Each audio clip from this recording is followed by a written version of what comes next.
What's up, everyone? Welcome back to the Sutton Sanctuary Podcast. Brand new episodes with special guests and myself coming to you weekly. Don't forget to hit that like and subscribe so you guys are up to date and get notified right whenever those new episodes are dropped. Once you guys are done with that, head on over to Hydrate12 IV Therapy and Wellness on Facebook and Instagram and get your IV scheduled today. The Sutton Sanctuary Podcast on YouTube and Spotify, as always. Thank you guys for watching.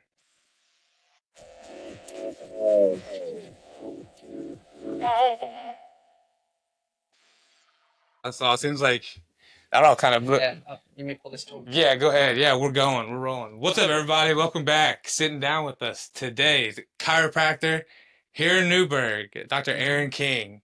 Nice to meet you, man. You too, brother. Thanks for being here. I appreciate it. It's nice to meet you.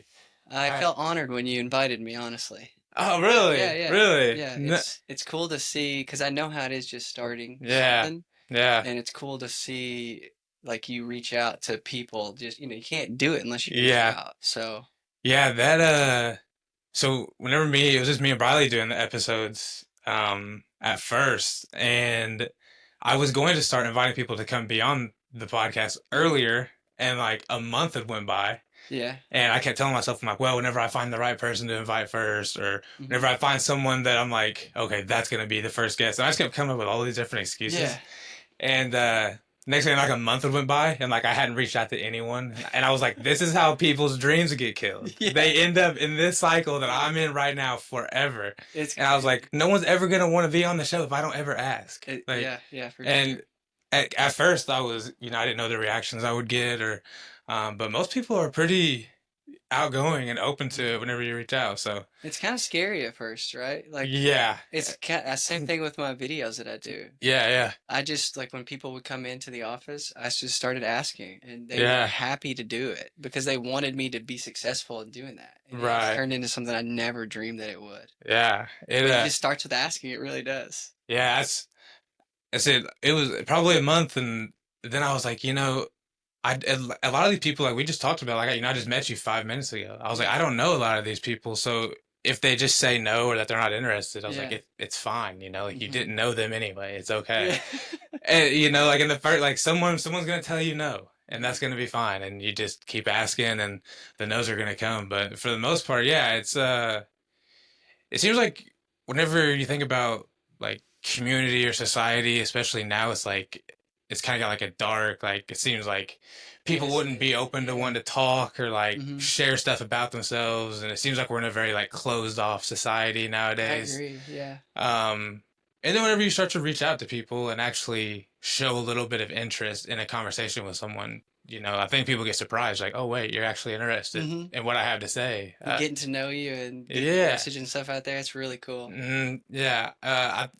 I've learned people like to talk about themselves, whether they say they do or they don't. That's true. Everyone No matter does. who it is.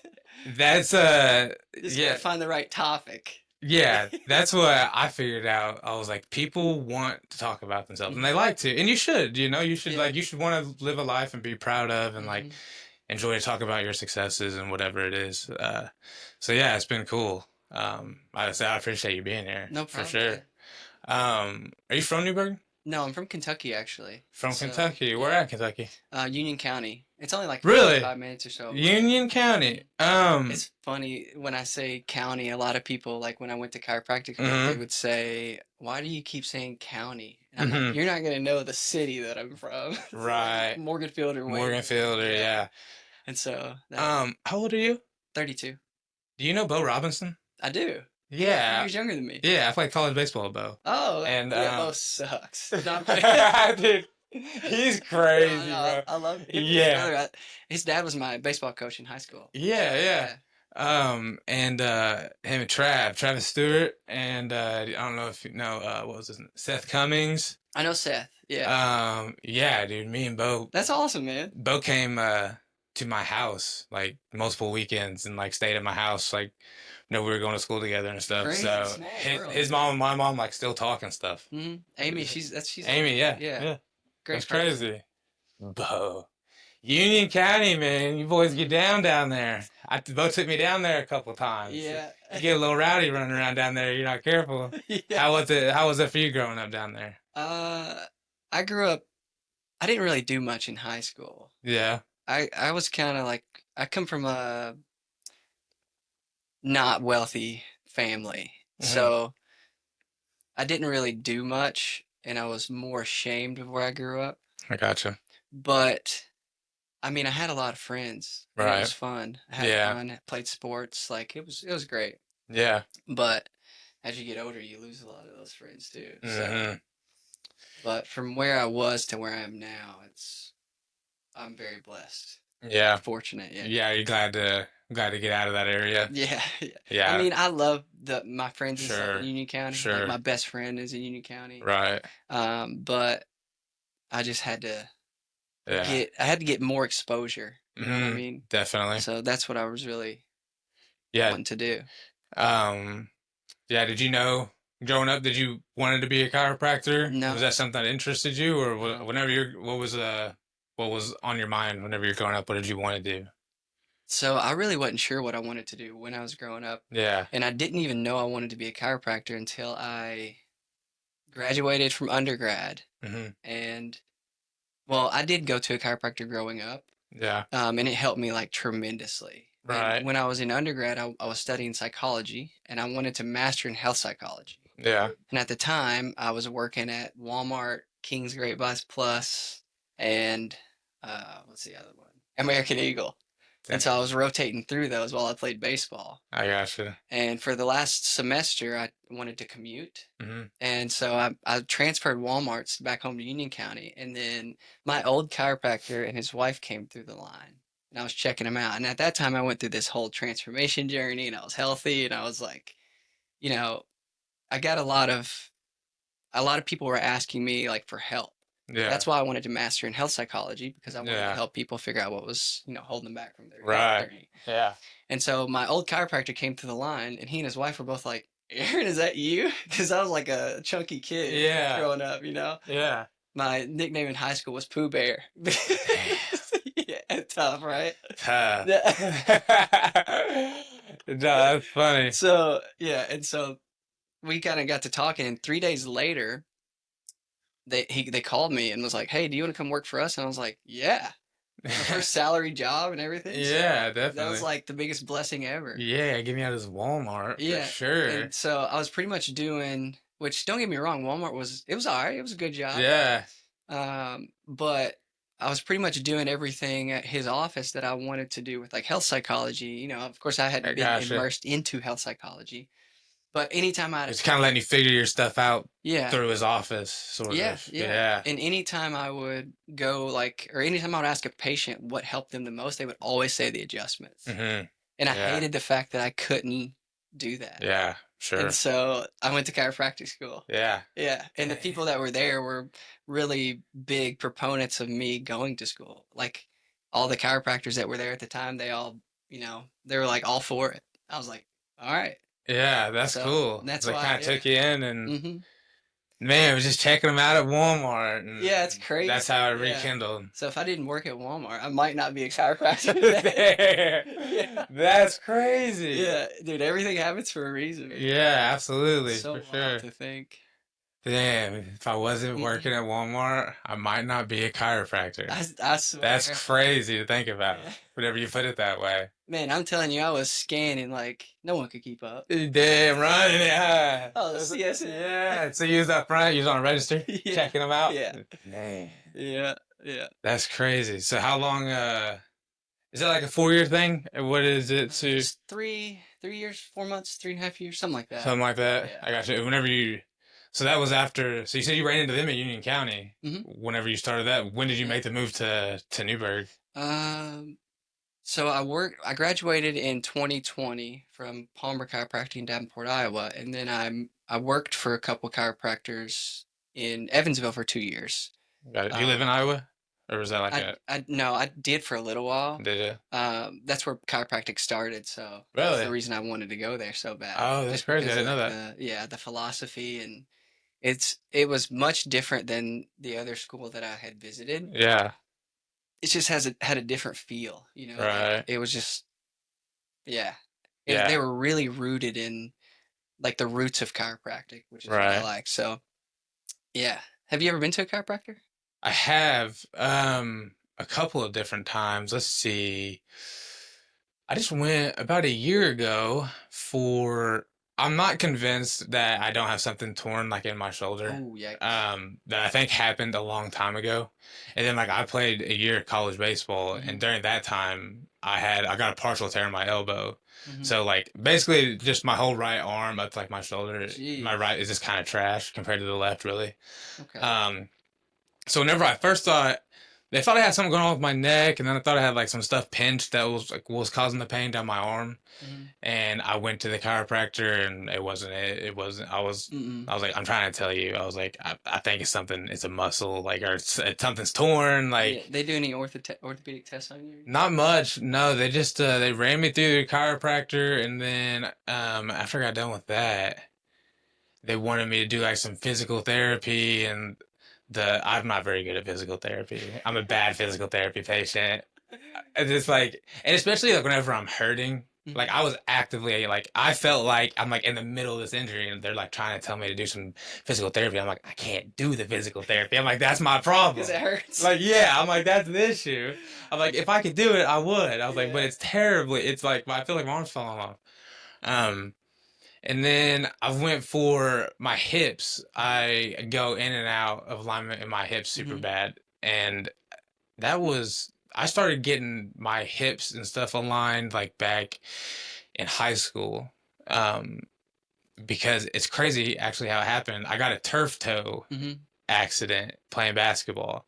And then afterwards, the way I landed on my foot and my leg, it was super crazy. And I was just all out of whack. My foot was messed up, like my back was hurting. And I went to a chiropractor and like, have you ever been adjusted? And I was like, no. And they did the thing where I set up and they like checked my feet and did all that. And she adjusted me and I walked in there limping like pretty bad. Hmm. Couldn't hardly walk on my right leg. And I walked out of there upright, completely That's fine. awesome, man. After she I love adjusted that. me, got me like back in, she was like, "Stand up now. How do you feel?" And I stood up, and I was like, "Whoa!" I was like, "My foot doesn't even hurt." That's And she awesome. was like, "Yeah." She's like, "You got some." She's like, "Your waist distributed again." You know. She's Yeah. like, "Cause I was completely just all on that Hmm. side." But so yeah, I've had a couple different experiences. I was gonna ask if you've had any experience with like negative feedback regarding chiropractors, because I know there's some people that Yeah. it's a holistic approach or whatever it is, and Hmm. it's not as maybe represented in like mainstream medicine. Yeah.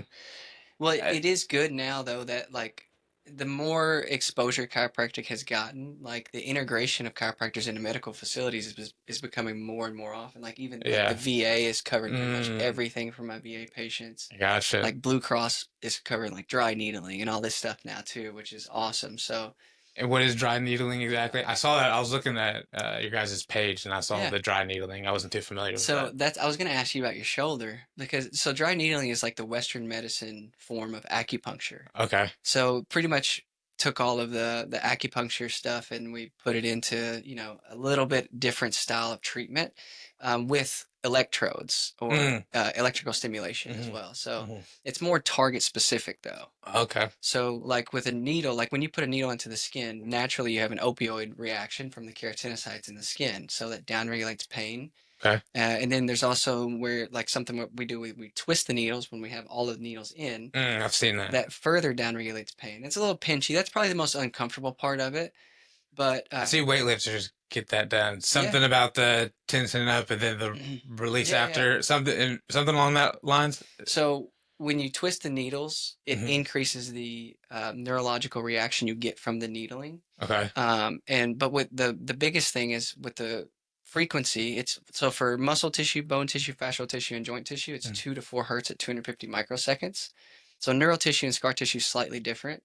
It's 100 hertz at 150 microseconds, but Is that like density of tissue or it's like yeah, just the frequency that the tissue responds to. okay. So like when you turn the machine on, it'll Hmm. contract and relax the tissue. Hmm. But after 8 minutes, and there's no studies that show under 8 minutes, you actually have real tissue changes. So damaged tissue starts to reform and stuff Yeah, like that. So I it's gotcha. incredible. Wow. So like I've had 3 patients walk in with pretty severe herniation. Like the only way I'd be able to tell if they had a herniated disc is I got like an MRI. Right. But all the symptoms that they came in with was like Textbook. severe herniation. Yeah. Yeah. And so like this happened in the span of like 2 months. Hmm. So they came in, their wives had to like carry them in, and I adjusted them, did some cupping and stuff like that. Hmm. I like to do corrective care exercises and stuff as well. But man, I needled them one time. They still had pain, but they can stand up. They could stand up straight and walk by themselves. Yeah. After Yeah. the second time, zero pain, zero issues. I was like, Wow. this is like the best thing I've done Needling for where them. at exactly? Like In their low back, in the the low lumbar back? spine. Yeah. Gotcha. And specifically, like when it comes to instability of the lumbar spine, it's Yeah. like the multifidus muscle, specifically the one that runs directly next to the spine. Hmm. It's where it helps to kind of stabilize the spine through rotation and Is that stuff what you like see down someone's back, kind that. of, whenever it? Yeah, yeah. So it's deeper than the paraspinal muscles. Okay, so not what you're seeing surface. You're Yeah, deeper than it's that. deep. Yeah, yeah. Okay. So when you have needling done, most of the time you got to go. Gotta have a bony background. So you go all the way down to the How where you far feel it is that? tap. So most of the time, the deepest, the biggest, longest needles I use are 90 millimeters, which are like this. Yeah, people back out sometimes whenever they see them things. They see me pull that needle out, and they're like, ah, like, so like, I might not maybe want to do this. Is it, I'm feeling all right, doc, Yeah. actually. Sometimes. Yeah. And as long as they don't have any like reactions to metals, they're Sure. fine. Sure. But man, I love research. Like I'm a research Mhm. nerd. Even Yeah. though my videos don't portray that. I'm all about the cracks and the pops. And I'm the Yeah. coolest chiropractor, man. No. Yeah, that's what what's crazy. I saw your videos like months ago, Yeah. just like because I'm one of the people I'll scroll the reels, and I was just scrolling through, and I like saw your videos at one point. I remember, and then whenever I don't know X amount of months later, and I was just doing my thing, looking for guests on the show, and then I come across you. I'm like, wait, I'm like, he looks familiar. And then I saw your, I'm like, yeah, I've seen these videos. And then I was looking, I was like, wait, I was like, he's from Newburgh. I was like, holy shit. I was like, yeah, I have to That's ask him. awesome. Yeah. Yeah.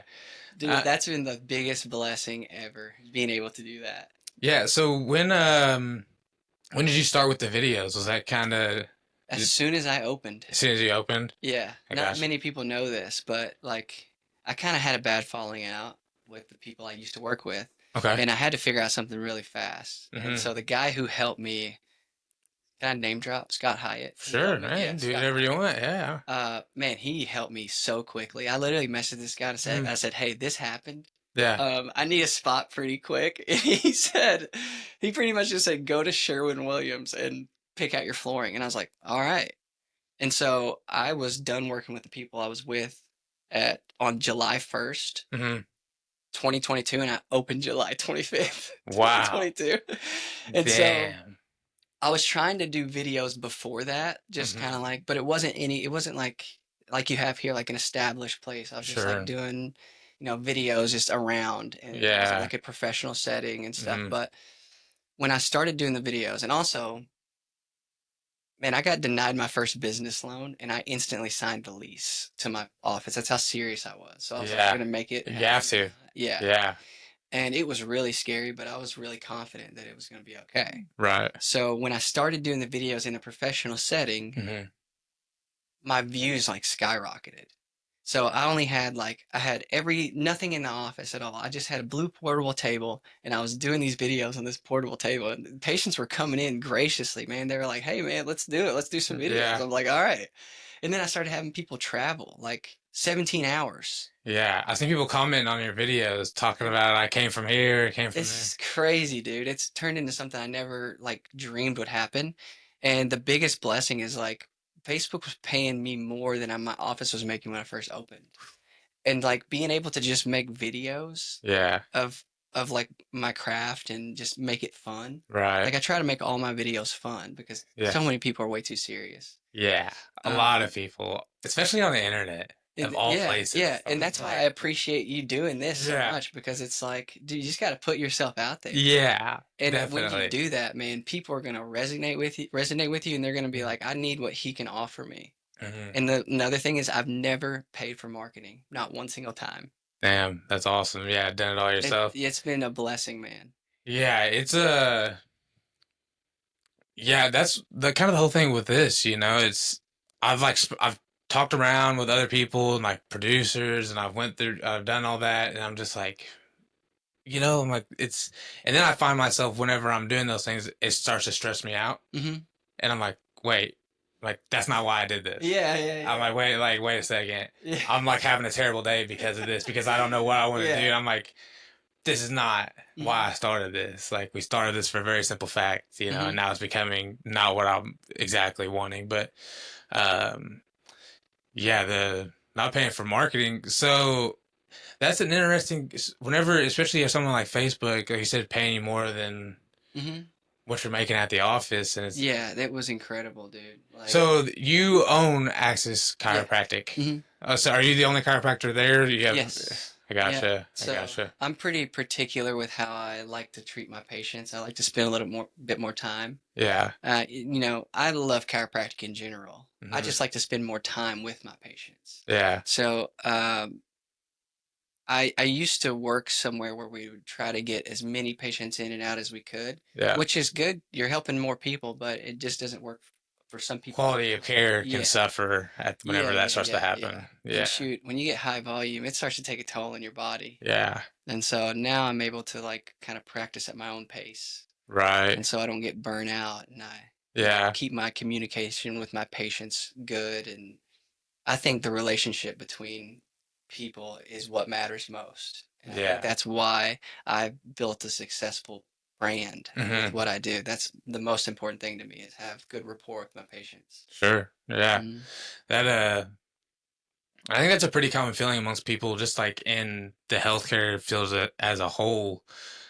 Um, it seems like it's turned into more of like a numbers game. yeah, it really has. And I do not, that's just, I'll never do that. Yeah. People ask me about like, am I going to hire the chiropractors? And it's like, I like the idea of that, but Hmm. like I'm really selfish with my patients, man. I want to make sure that Yeah. when they come in, they know how they're going to be treated and they're going to be satisfied every single time they leave. Right. You know, Yeah. whether it's like they have a real issue going on or Yeah. they have, they're just coming for maintenance care, whatever. Right. Like with your issue, it's like I would have done. It's like orthopedic test of your shoulder. We would have marked down all the muscles that could be involved with range of motion. We Yeah. would have worked on the soft tissue. Like, Dude, I wish it got so bad at one point I couldn't raise it off my waist. yeah, I would have thought I you had a couldn't raise. tear then. That's why I was convinced. I was like, it's absolutely like rotator cuff or whatever the other Mhm. major one. I was like, but it's a pretty common injury among, especially like someone with sports background, Yeah, specifically baseball. I yeah, was like, this isn't. I was like, I don't feel like this is like groundbreaking shit that I'm trying to tell you guys here. yeah, Like, I was like, I think this is a pretty common tear or something I got going on right now. yeah. And it seems like we're making this way more than I'm trying to get. But it's like I can't, getting an MRI these days is such a pain. Like Yeah, it is. you have to go through the X-rays and all the other shit Mhm. first before they'll even put you in an MRI Yeah. machine. And I understand they're expensive to do, and I get Mhm. it. But it's like I'm pretty confident that's what I need, Mhm. and that's what's gonna tell you what's wrong. Like I'm not a doctor, but I'm pretty confident if you just put me in that MRI machine. And it was just like the amount of hoops you got to jump through, where eventually it just like wore me out. I was like, you know what? I'll just wait, take some time off the gym a little bit, like slow down on the weights, and like I took a month off hitting shoulders completely. I didn't hit any chest, like no pushing, just like legs and biceps and Mhm. back for like a month straight and didn't do anything to aggravate it. And now it seemed to have gotten better for now. I started to supplement some peptides doing the BPC Oh, 157 nice. and the TB 500 shots that I do directly into my shoulder. So, Does that help? uh, I'm, I've done them for about 3 weeks. I did them for about 2 to 3 weeks pretty consistently. Mhm. And I can say like whenever I first started, I was unable to lateral raise like pretty much at all. Yeah. And now I'm lateral raising 20-pound dumbbells. Oh, And that's a I also think, really good. yeah, I also think I had maybe some tendonitis in my elbow that was Yeah. bugging me too, though. Um, because then I was watching this video, of this guy talking about um, close grip bench press Mhm. and how it's a really good tricep movement, but you have to be very careful because you can get severe tendonitis in your elbow Mhm. from it. And at the time, I was doing it quite often. So I was like, well, I wonder if maybe that's what I had going on too. Maybe Yeah. it was the tendonitis and then something in my shoulder because it didn't start in the elbow. You know what I mean? It Hmm. was in the shoulder. But yeah, so now well, my point with the tendonitis being, I can lateral raise whenever I use like a D handle on a Hmm. cable, and I Yeah. just stick my hand through it and Yeah. then raise through my wrist. But gripping the dumbbell Hmm. and raising it, much more painful. So I don't know what that Okay. is. But whenever When you do this but motion here, like external just rotation. whenever I'm holding something, like if I'm holding the D handle, Hmm. like and try to do a lateral raise, my whole arm lights up. But if I just put my hand through the D handle and raise it where I'm not gripping with my right hand, then it Did doesn't anything hurt. happen to your shoulder like abruptly, or was it just like a gradual onset? Um, Pretty gradual, Yeah. for the most part. Um, and then literally it was like one night I kind of like I woke up one day and I don't know like I slept on it funny or Yeah. like what had happened and just like woke up one day with just like couldn't move it. It was almost like immobile. Okay. Well, Like I like the fact that you didn't hear like a big pop or yeah, I've never had that's like the okay. That's good. like I've never been mid Promising. lift and been like and like nothing. Whenever I had the partial tear in my elbow, that popped. I was throwing a baseball whenever that Yeah. happened, and I threw it, and it's popped. Oh man. And there's a guy standing next to me. I heard it, and I was like, we Jesus. looked at each other, and That ain't I was good. like, that's it. And they're like, it's partially torn. You can have surgery, or just keep playing, and it might tear all the way. It might not. And I was like, time to hang it up. Well, if you ever want me to like assess your shoulder, I can Yeah, we'll do too. that. I want to get in there too. I was gonna ask you, do you do any of the Y strap stuff? Hmm. Dude, the actual Y strap, I want that Yeah. done so Oh, bad. absolutely. I can't Dude, that stand is a crowd favorite. that's The the decompression is a crowd favorite by what's far. there's another guy online and I Uh, think they call him the Y strap Dr. doctor. Joseph Cipriano. Yeah. Yeah, he's out of like Tampa and somewhere else. Yeah. He used to be in like South Carolina or North Carolina. Yeah, I think he still is. I think he's got the one in Florida and I Yeah. think he's got one there that he travels in between because I was looking and his closest one is like it's like 10 hours to get to his Yeah. closest location Yeah. from here. Because at the time, I was like, I don't know anyone else around here that does Mhm. like the actual Y strap like that. And he was just the one that I saw on the internet. So I was gonna make that drive at one point. Yeah, And absolutely. yeah, I seen That's why people come here instead of drive or come to my office instead of driving like so far away. Like a lot of yeah, people would just come for that. just for Mhm. the Y strap. Why not more? Because not a lot of chiropractors around here offer that. I'm not a lot of people. So when I started doing it, it's not something they teach you. So it's really like a Oh, okay. decompression technique with a high velocity, low amplitude thrust. Gotcha. And I've seen better results with decompression, like manual decompression, like I do, than almost any adjustment that I've done. Yeah. It's like a crazy difference. Hmm. And people like get scared about, strokes and all this other stuff. And it's like, that is so, Because of the Y strap, um, or like really because of just, that method. really just adjusting the neck in general. Oh, But like, okay. there's no evidence at all to support people's theory of like chiropractors causing strokes. There's What's actually, that? The cervical. I was just reading up on Mhm, this. They were talking about one of the your upper spine. What do they mhm. call it? Um, I think that's what you're talking about. But it talks an artery in your neck, and then you can Oh, like vertebral artery insufficiency. yeah. And they Yeah, said it could cause bleeding and other. Is that they said yeah, that was all bullshit too, from yeah, what I yeah, read. They said it was all myth and debunked. But yeah. There's been two studies that have been done that one of the people who leads the world in chiropractic research has on her website. She talks about, and one of them was done in Canada, one of them was done in America, and it was like 2,600 patients. And mhm. there's no difference in someone having a stroke if they go to their primary care physician versus a chiropractor. Like naturally, when you bend your head to the side, you put more tension on your vertebral artery than I do if I like bend your head to the side. But Right. people don't know those things. Is that because of uh there's obviously certain ways you have to have someone in position before you Yeah, yeah, make the adjustments. So is that what that's mhm, about? Like the way yeah, you're able to position them beforehand, and probably the way you get them to relax beforehand. yeah. And a lot of times it doesn't have any muscle activation. So like Really? when I do it, it's passive. So I'm doing it for you, so you're not activating all the musculature in your neck. It's Gotcha. relaxed. I see what you're saying. That's really why most chiropractors they frown upon popping and cracking your neck yourself because you're kind of Mm, forcing it while you're activating all the musculature in your neck sure, at I the same see. time, which Hmm. could over time cause some ligament laxity and stuff like that. But There's a lot of good research on spinal manipulation now. It's just awesome. Yeah. Yeah, a lot of PTs now are leaning towards manipulation first and then PT after as well. Well, Yeah. that's kind of what it seems like. Again, that's like my whole complaint with physical therapy because I've done it multiple times. Like I said, playing sports, rolled ankles, this, that type of shit. I've Hmm. been in and out of the physical therapy quite a few times, and it just seems like that's always like the first go to is physical therapy. But I'm like, first of all, do you even know exactly what you're doing the physical therapy on? A lot of times they don't, and the reason I know that is because like I know all you got on me is an X-ray.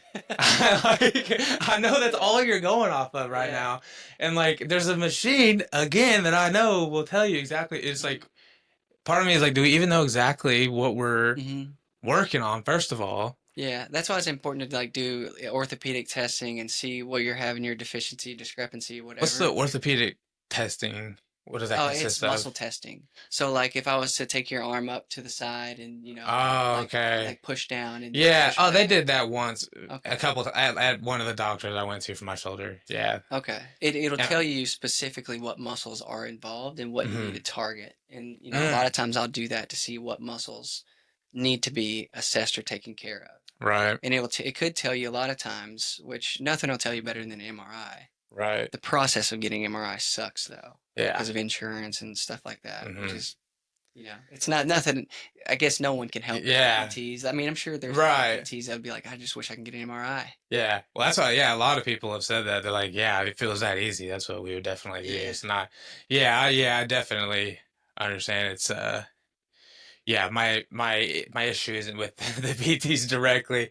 Uh, just the system as a whole, Yeah. it just seems like it shouldn't be so hard for someone to just find out what's wrong with them. Yeah. Well, it's a lot of times it could be the same with chiropractic, which is why I don't like commercialized chiropractic like style of anything. Hmm. So like anytime they're just kind of running you through, and that's where it comes back to Yeah, the relationship checking with the the patient. boxes. Yes, because I try to make everything as specific as possible to Right. people. Yeah. So like, I'm always writing down exactly what I do. That way I know what works for them, what doesn't work. If I need to change something, if I need to look at something else, do more or less of something. Hmm. So that's important, like for every individual patient. Yeah. And so I try to do that as much as possible. Unless Hmm. someone comes in and they have the same exact problems every single time and Sure. they just want me to do the same thing, I'm totally fine with that. Yeah. Yeah. They already Yeah. know what they need, Mhm. and Yeah, and yeah. after a while, like, no one knows your body better than you do. And after a while, Yeah. they know exactly what they need. If they come to me from another chiropractor, Hmm. I'm not like, oh, I'm gonna do it different. I'm like, what has helped you in the past? Yeah. What can I capitalize on? Yeah. So I'm a little different when it comes to that. Right. But I think A little it's more practical. yes. And Yeah. if I have to refer to a PT, I will. I like physical therapy. Yeah. Like say you have a shoulder injury, Hmm. I'm not, there is your mid back is mobile, right? So it could contribute to your shoulder problem if you have a lack of mobility in your mid back. Hmm. But I would have to have help because I can't spend Sure. like an hour doing PT on you unless I do dry needling or something like that. Right. So, but I'm a big believer in co-management. So I try to build a community of people I can refer to, even other chiropractors. Like I have Yeah. people come from other offices, and I'm like, hey, you know, if you can't make it to my office, Jeremy Baker and Kate Baker and Henderson, awesome. Hmm. Love those guys. They're Yeah. really wholehearted people. Love them to death. Or like a guy from the Joint Chiropractic the other day, Hmm. Tori Hall, I believe is his name. He sent me a dry needling patient. I'm like, this is incredible, man. Yeah.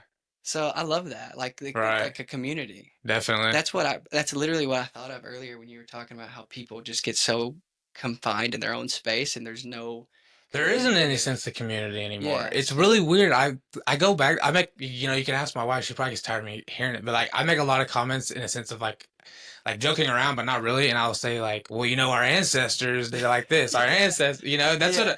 a lot of things. I look at the world today, and I'm like, how did we ever get here? Yeah, yeah. Like, how have we built skyscrapers and we're flying to Yeah. space and like but it's Yeah. like the most simple things in life it's like it goes back to like the old saying it's like common sense isn't that common Yeah, that's so true, man. and So it like true. it hurts Yeah. sometimes. It's like you go out, it seems like anytime you go out public you just walk through Walmart and you're instantly reminded that common sense is just not that common anymore. Yeah. And yeah, there's and I've seen, I think why this sort of sense of community kind of sticks to me is because I like going through whenever you like going through things like addiction and you're Mhm. completely closed off to the world and you want nothing to do with anyone because one, you're too busy, just like for me, I was just too busy wanting to get drunk. And two, you're ashamed of who you Mhm. are whenever you do go out in the public. So, you just completely Yeah. refrain from even being seen out in a public setting unless it's like at a bar. Yeah. I was all in for that. Um, and whenever I first got sober, I realized like how closed off I had been and how much I'd pushed everyone away. And even though I had like my family that was still there, but everyone else I just like pushed off, and I was walled up, and I was that way for a long time. The first like 6 months of my sobriety, I was like just focus on me, what I need to do, blah. And then after a while, I just got so exhausted of thinking about myself Mhm. and what I needed to do. And then I realized how much easier things are whenever sometimes you ask for help Oh my gosh, yeah. or like, Yeah. you tell someone, "Hey, I need some help." Mhm. And then you'd be surprised how much easier your life can get Dude, it's whenever incredible. someone, offers you a hand and you put Yeah. your ego down and accept it. And Yeah, and realize it's okay. yeah, and realize that everyone else at some point in their life is going to ask for help too, or 100%. should. Yeah. It's the people that I'm sure go through life feeling like they have to fend for themselves, have to be just the saddest and loneliest Dude, types of yeah. people. Mhm. What do you think what got you through? Or what was your inspiration to change? Um, Was it just you got to that point where you just fed up with it? there was, it kind of came in stages. It Mhm. was weird. It didn't like all come at once. Like the beginning, the first initial right off the bat was I just didn't want to lose my wife. I was Mhm. like, I'm gonna lose everything. Yeah. Um, and my dogs. And I know Yeah. that they're like, it sounds dumb. I always talk about Gus, my golden doodle, and I'm like, that's my baby. I'm like, no, like, Mhm. I would probably, you know, Yeah. end somebody for him. Like really, and the reason I am so passionate about it, people are like, oh, they're just dogs, and I'm like, no, they're not, and I'll tell you why. It's because whenever the last week of my bender before I got sober, and I was suicidal and Mhm. ready to end it all and hated my life. There were times where I'd already thought I had lost Riley. I was like, Mhm. well, she's already gone. Um, Really? yeah. And I was like, that like my marriage is over. I ruined that. And um, there was like a small part of me for a second that like came to terms with that. Was like, your fault, bro. Yeah. Like this is your fault. But then during those times where I was like actually kind of suicidal and I was like really debating on being done with it and ending it, I was like, well, I don't have a wife. I'm just hell on my family. Um, the one thing that kept me here some of those days, I was thinking about Gus, and Wow.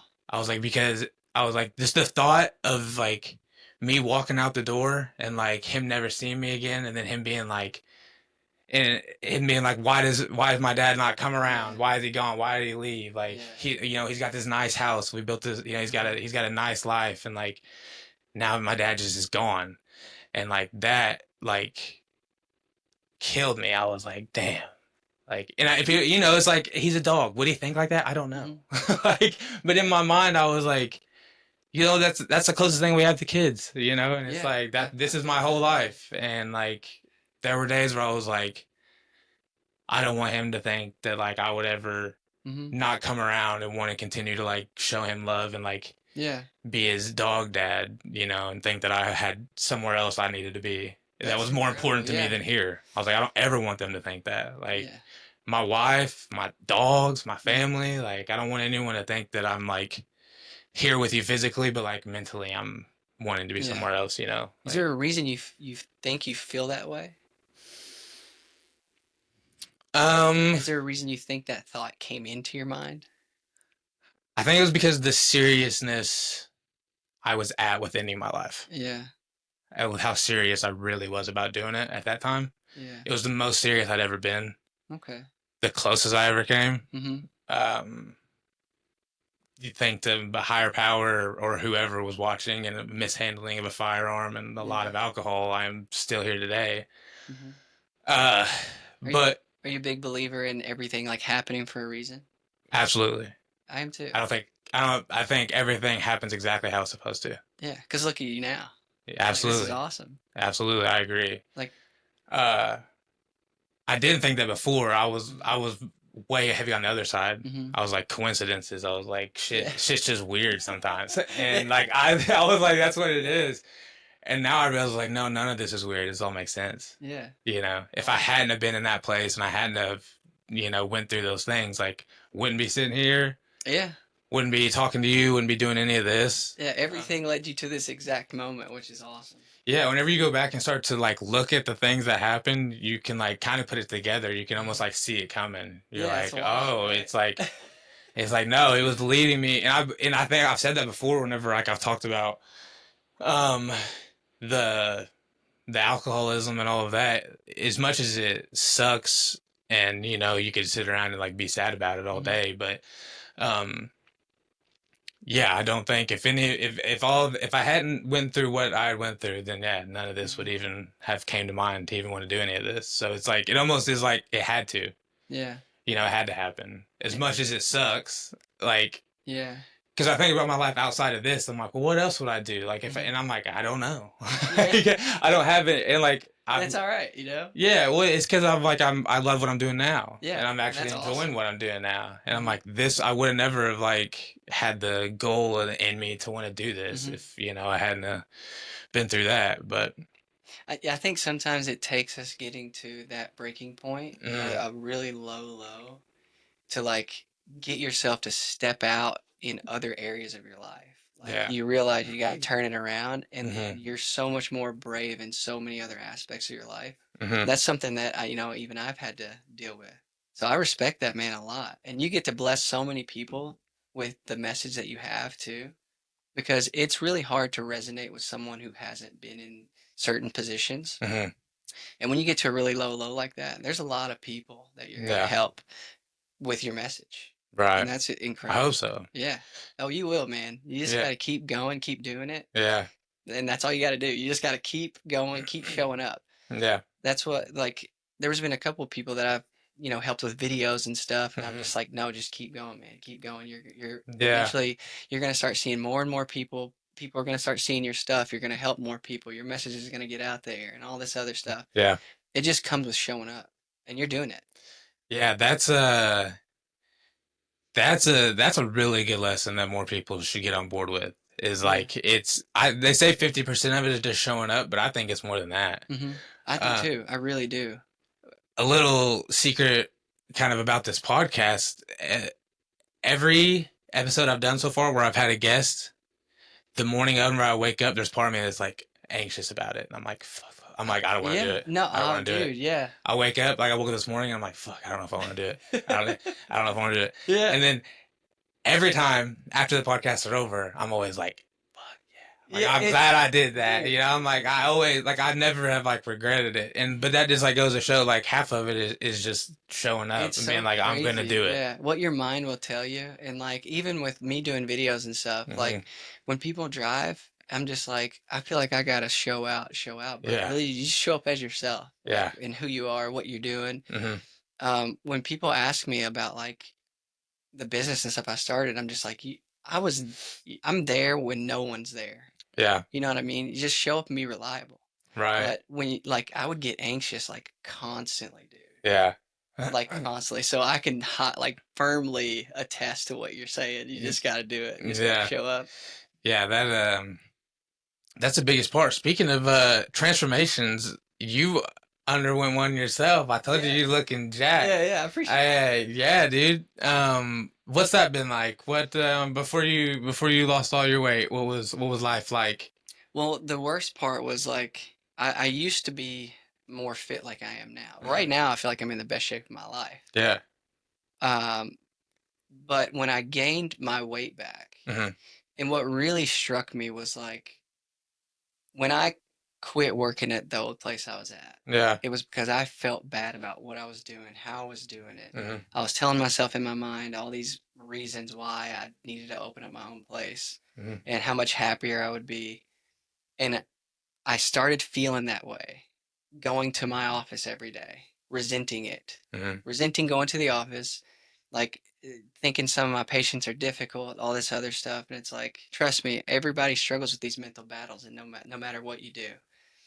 But I was like, it literally hit me. I was like, I literally felt this way when I was at where I used to be at, and now I have so much to be thankful for, Mhm. and I still feel that way. And Mhm. I was like, something has to change because I can't keep telling my patients this stuff that they need to exercise, they need to do these core stability exercises, they need to eat right, Right. choose better food options when I'm not doing it. Sure. And so it has been the biggest change in my life since I started on this journey because it was not easy. But like since I've started like living a healthier lifestyle, Mhm. my communication and my relationship with my patients are so much better. It is so crazy. You got some self-confidence back, huh? Yes. Yeah, it It's is crazy, huh? wild, man. And Yeah. I could tell people to do things and I know they believe me. I can tell them that running, if they want to start running, I can tell them how to start and I can tell them it's going to be painful sometimes. And But they probably believe what you're telling them now a little yes. more, Yeah. because before you're talking about kind of, um, it kind of made you feel some type of way whenever you're kind of being maybe hypocritical in a sense of what you're Yeah. telling others, but not Yeah. living out what you were kind of Yeah. telling other Yeah. people they should do. 100%. Um, so probably, that comes with a part of you that's not even really believing what you're telling It them. was making me feel like shit. And now patients are having a hard time believing you because maybe you're not even believing really A what, hundred, yeah. And and even my patient retention has skyrocketed. Like patients showing up, they're happy, mhm. I feel happier. I can see they're Yeah, happier. yeah, And maybe that's something too, I've been so much happier that I can just see how happy people are when they come in and leave and stuff. And yeah. so it's easier to pay attention to that when I feel that way. Sure, So, sure. Yeah. so Well, there's some sort of synergy to that, yeah, I think. yeah, I 100% agree. Um, that I was listening to the my opinion of it is this. Whenever, you're people first of all say looks aren't everything. That's a lie. They say looks aren't number one. Yeah, That's a lie. yeah, You literally judge the second you see someone, you make some sort of mental note. absolutely. I don't care whether Yeah, you realize you did it or not. You yeah. do it. Okay. So the way I kind of look at it is, yeah, your looks are pretty important in the fact of like whenever you walk into a room, and the way that you're able to present yourself whenever you walk into that room. Do you confidently walk into that room, Hmm. with your shoulders back and, your chin held high and you have a good posture and Hmm. you can tell that you're taking care of yourself. And you'll see a lot of times whenever someone walks in and they have that demeanor that looks like they take care of themselves, it's a different level of respect right off the bat. Hmm. It's a whole different conversation right off the bat whenever someone walks in that seems like they prioritize taking care of themselves. Yes, it's like it's drastically different Yeah. because you automatically have more respect for Hmm. someone who takes care of themselves. Yeah. Like, not to say anything bad about people who don't, Yeah. because most people want to know how to take care of themselves. Hmm. But when you're immersing yourself in it, it's a lot easier to explain to someone how they can start. You know Yeah. what I mean? Yeah. So what? Yeah, that's a good point. I was trying to think. I'd heard a saying kind of similar to what you're. I can't think of it, but the idea of it's easier to look at something with that positive outlook whenever you yourself are already doing it. Yeah, yeah, much easier. So, how did you find yourself making that decision that whenever you weren't doing all of these things and, you know, you weren't getting to look at it through the Mhm. viewpoint that you're looking at it right now? So I would see like my friends that been in chiropractic school, like a lot of them are into health and fitness and running, Hmm. cycling, Yeah. stuff like that. And then all the benefits that come with running, I've never experienced anything like that. So I wanted to feel that way. Hmm. And so I didn't really know how to start. I came across a guy named Nick Bear, Yep. who does like hybrid training, strength and endurance. Yeah. Love that dude. It's freaking Yeah. awesome. BPN subs. Yeah, He's legit. I freaking love it, dude. Yeah. So I take his G1M Sport and Yeah. his Go gels and stuff too. Hmm. Um, but I started to do the sauna because I realized the sauna benefits. And like at BFit, I was doing the sauna, it was like 15, 20 minutes and my heart rate was getting like 140. And I was like, that's like cardio. Yeah. And I've always said 20 minutes of the sauna is cardio. yeah. And so A like, 1000%. there's even a study that shows like 4 sessions a week or something like that. It's like Mm, 65% reduction in cardiovascular disease risk and stuff. And I'm just like, I don't know why I'm not doing the sauna because you just got to sit in there. right. And so that motivated me to start doing like more cardio. And Yeah. I've never ever been a runner. And so like I started to hop on the treadmill like after I would get in the sauna because Hmm. my heart rate was up. So I was like, I'm just gonna keep it up for a little while. Yeah. And then I would run a mile or two, and I'm like, this is freaking hard, man. Yeah. And then I just all of a sudden came across Nick Bear's podcast, or it Hmm. was a video of him talking about endurance training Yeah. and his struggle with it. And it immediately resonated with me because I thought you always had to kill yourself when you do endurance training. Right. So like I would always like run as hard as I can for the last like 10 minutes or 5 minutes and I'm running and I'm just it made me not look, it gave me anxiety about running. Yeah. So I realized that he uses something called the Mathotone method, which is where you take 180 and minus your heart rate, or not Okay. minus your heart rate, 180 and minus your age. Okay. And so for me, that's 148. And so you want to maintain that for the duration of your endurance training. And so I started doing that. And I'm like, okay, now I'm running 3 miles and I'm not Uh, gassed out completely. okay. You know, my lungs were a little tired, my legs were tired. Yeah. And the more I did that, I started doing 30-minute runs, maintaining a 148, turned into 45-minute runs, maintaining 148, a little Hmm. faster, turned into 60-minute runs, much faster, maintaining 148 or in a lower heart rate. So you So centered it all around the heart rate yeah, and not yeah, actually really about hmm anything else other, and really in a sense that just kind of goes back to no one knows your body better than you, and really all exactly. that's doing is just you're literally just you're listening to your body Yes. perform at where it should be performing best at, hmm if that makes any sort of sense. No, 100% because it's different for everyone. Right. So like I went at my own pace, Yeah. and so when My I 148 is not going to be the same as yours yeah, as and so is. like yeah, how old are you? 26. 26. So you would be a little higher with your heart rate. Gotcha. So but still, it's going to be very similar to mine, or you at least want to maintain around that. So Right. you would be able to maintain that heart rate for longer periods of time. So you're doing your runs are longer and you're not killing yourself, Hmm. and your endurance is just increasing over time.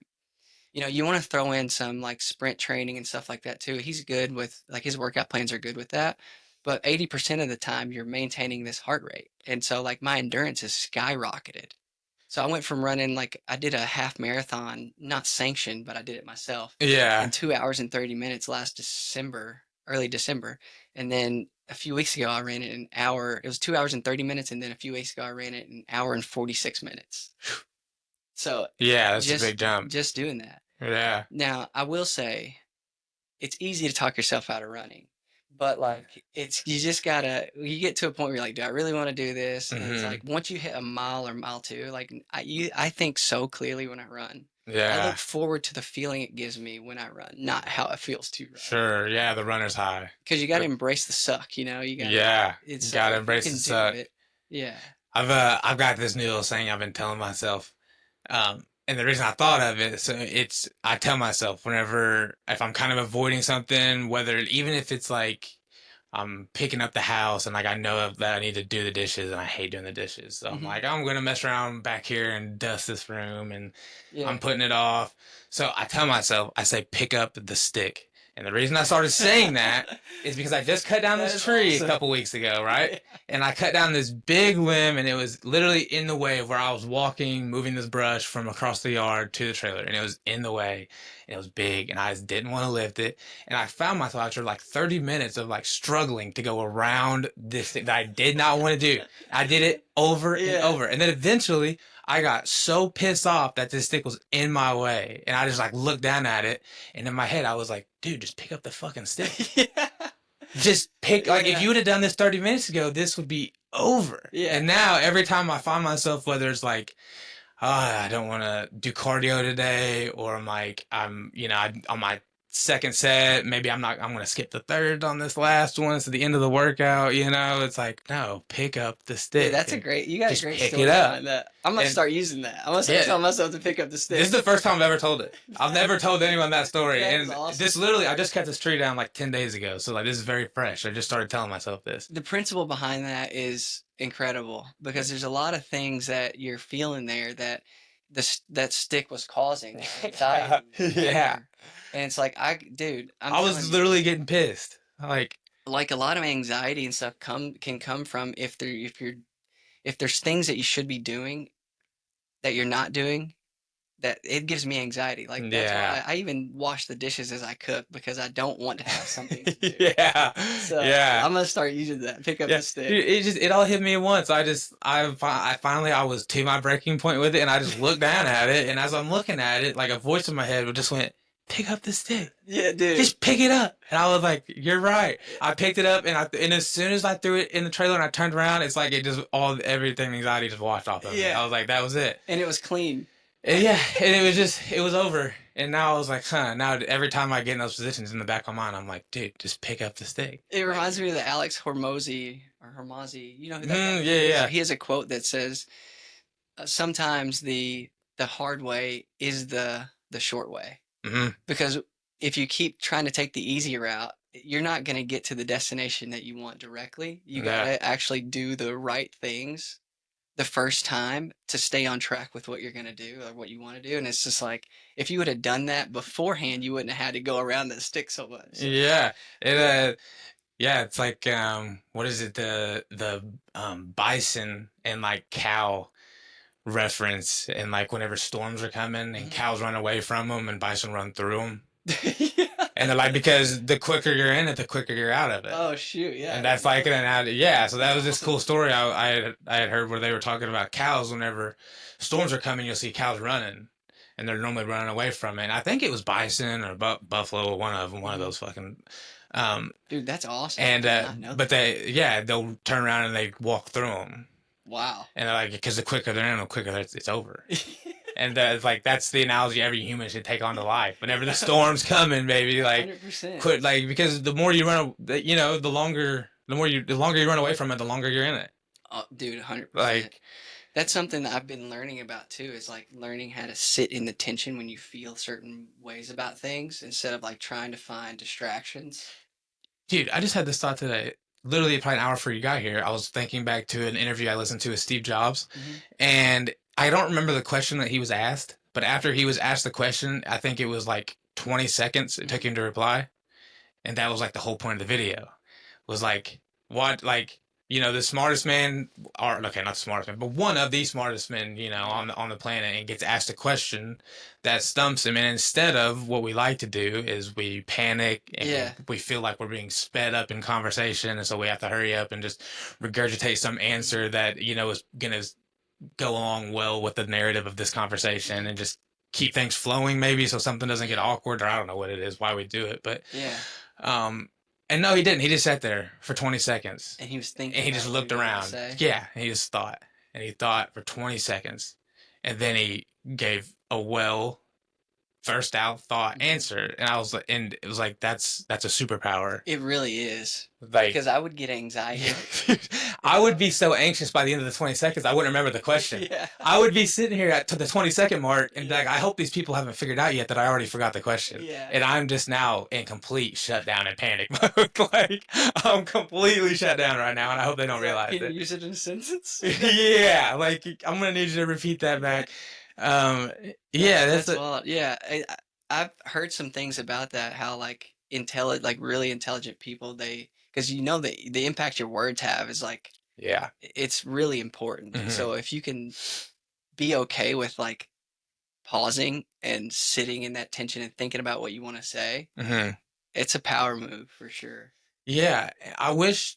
Yeah, I agree that it's absolutely a power move to be able to feel confident in yourself like that, to kind of Mhm. sit in that Yeah, that anxiety or whatever kind of state that is that puts you in mentally. But and um, slowing down too. Like when you slow down your words, yeah, like it takes away some tension. right, So if you can like talk at a lower pace. a sense of Sense of calmness. calm. Yeah, yeah, Yeah, for sure. yeah. It's yeah. I don't know what that is as far as maybe. You know, I do agree that's a superpower, but Hmm. is it other people's like not superpower abilities that like they couldn't perceive? Because how would you perceive that if like I was like, you asked me a question and then I just like sat here for 20 seconds in silence, and like at what point do you start to become nervous? And at what point now are you thinking like, oh, is that a dumb question? Because see me, I'm anxious. So at that point, I'm like, you know what? Forget it. Forget I asked. I think it depends on if I knew you as a person and I knew you Sure, like to think about what you say first. sure. So I feel like Steve Jobs probably has done that quite a bit. Hmm. So if I know you like to think about, say I asked you like a pretty complex question, Right. I feel like I would, if I knew you like to think about your questions, I would respect it. But if since I didn't know you right now, I'd probably be like, Weird. Yeah, I'd be like, yeah, I'd be yeah. like, I'd probably say something on it. I'd be like, Right. ask Try to another fill the gap. question. I would say, or what do you think about this, or something? Yeah, I don't know, Yeah. but Yeah, that's an interesting, the that's a good. introverted, extroverted. Yeah. Whenever introverts and extroverts are having conversation, and I was listening to a book that this lady, I can't remember the name of it now, but she was talking about introvert, how she's super extroverted Hmm. and trying to have conversations with friends that are extroverted and the Oh need yeah. to fill the gaps. Hmm. Whereas like an introverted kind of person probably would be more likely to you ask them a question and they might sit on it for a second Hmm. and answer. And whereas that's what would make them feel comfortable, they're now like they know they're like talking to someone that's extroverted, so they're Yeah. feeling this like kind of inner rush to like speed up the Hmm. conversation and like even though the extroverts like probably not even because they're just so like in Hmm. their own world they're not even thinking about it but now they're filling the gap and that's an interesting thing to think about. But yeah, that's funny that you brought that up, and I just had saw that video on him, and I was like, that's something that more people should do. Hmm. Just take the Take time. the time to think about what you're gonna say. Like Yeah, I try to when I start talking too fast to my patients, I actively think like slow it down a little bit yeah. and use like simple terms, simple things, and do it in a way people can understand. Hmm. Because most of the time when I talk to patients, they're not gonna remember anything anyway. Right. So I'm like, it's like that's why I try not to use like a lot of big terminology and stuff like that in my Yeah. videos because I want my people to understand why they're feeling certain ways. Yeah. You know. And there can be a disconnect, I think, in Hmm. people whenever, especially if you're speaking with a healthcare provider that Yeah. wants to sit there and just like dictionary book words Yeah. at you the whole time you're in there. And Yes. it's like, whenever the conversation I had with Dr. Shelton, and, they want someone that is like practical Hmm. and is real. Yeah. That I don't want to feel like I'm talking to Chat GPT right now. Yes. Yeah. Like, and feel like you're just reading out of your Hmm. textbook that you use in school like I want Yes. some sort of like Exactly. human connection Yeah. here, And. especially whenever you're talking about healthcare and you're Hmm. treating me and trying to Hmm. make me better. I want to feel like there's some sort of Yeah. a little bit of emotional connection or what something, Yeah. And even studies show the more you know about what you're doing, why you're experiencing it, results can be up to 80% faster. So it's like just understanding it. understanding it. Yeah. And so like that's why I like to have fun with like my videos and what I'm doing, but I also love research. Like I like to look at research. Yeah. So like if a patient asks me why I'm doing something, I can tell them directly, like, this is it, and here's why I like to do it quickly. Hmm. Yeah. And and I'm still gonna go back to saying cracks and pops and all that Right. stuff just because that's what people resonate with.